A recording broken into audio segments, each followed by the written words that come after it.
Sabi nung nag-chat sa akin or nag-PM sa akin kanina kung assurance ba daw na makakapasok siya sa Bureau of Corrections kung sakasakaling ang kanyang course ay in demand or kakaiba or hindi siya graduate ng criminologist. Halimbawa, ang course daw niya ay social worker siya, siya ay isang nurse or forester.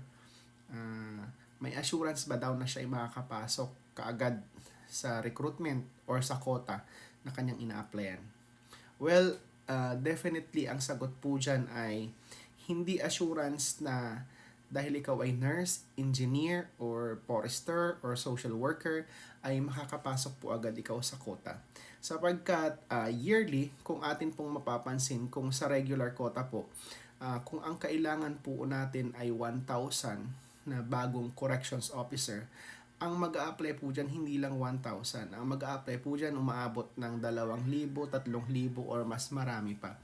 At syempre, ang kinukuha po ng Bureau of Corrections ay yung pinakamagagaling.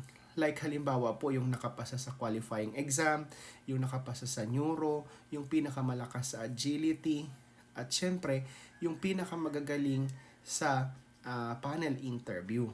So, hindi assurance na dahil ikaw ay nurse, ikaw ay engineer, ikaw ay forester, ikaw ay social worker, ay makakapasok ka na sa quota. Palagi po nating tatandaan na ang hinahanap po ng Bureau of Corrections or ng kahit sa ang sanghay ng uniform services ay yung desididong maging bahagi ng kawanihan ng gobyerno ng Pilipinas or yung desidido talagang maglingkod sa bayan. Kaya syempre kung ikaw ay aplikante, dapat pinaghahandaan mo talaga ng todo yan. Yung sa kumpleto yung papel mo, malakas ang katawan mo, syempre prepared ang utak at ang iyong physical na pangangatawan.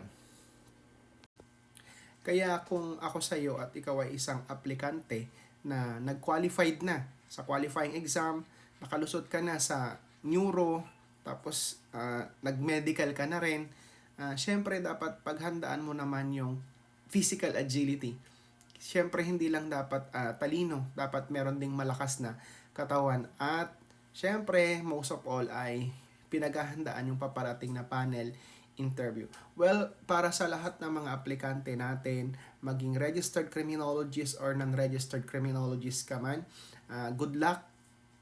Sana ay makita ng panel or sana ay makita ng bureau or ng Bucor or ng ahensyang iyong ina-applyan yung determinasyon mo na maging bahagi ng kanilang ahensya.